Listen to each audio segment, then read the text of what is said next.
fact, how about if you wanted to buy someone a battleship or a Joint Strike Fighter plane for Christmas? Yeah, it could happen. In that case, you'd have to go somewhere else with our Alex Riley to one of the world's biggest and most controversial arms fairs.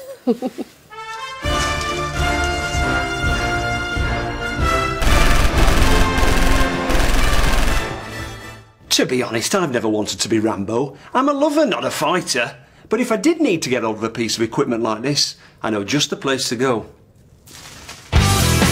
The Defence and Security International Arms Fair takes place every 2 years, and this year it's here again to show off new ammunition and hardware to buyers from 98 countries.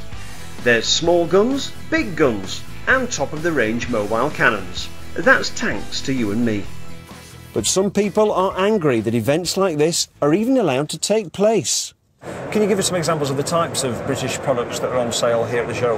Let's have a look at the invisible tank.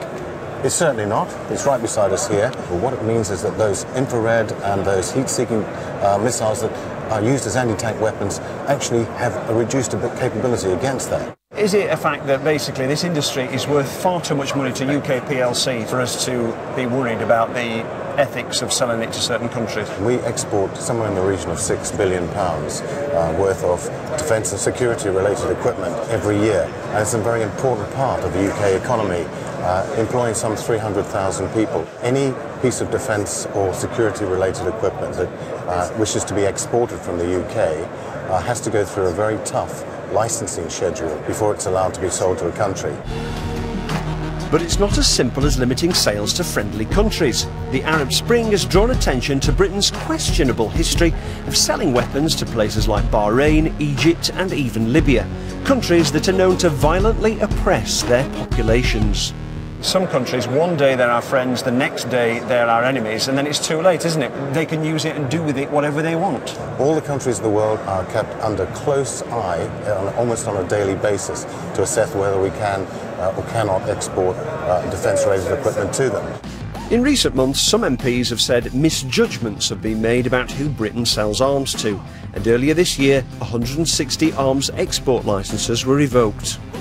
I'm not entirely convinced that having a trade fair for bombs and bullets is a way to make the world a safer place.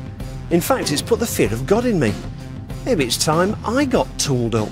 I'm loving the beige colour that it's in at the moment, but what are the other colour options? This is the material that's needed for a desert-type environment. Two-tone?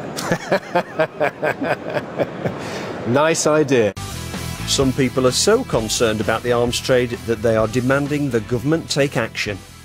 The government really has very little control over what happens inside the fair and what happens afterwards. What would you like to see the government do? We would like to see them stop arming repressive regimes.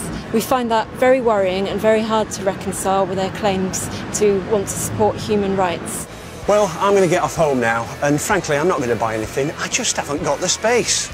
The next fair is planned for 2013, and it'll be very interesting to see just exactly which countries Britain is allowed to sell arms to by then.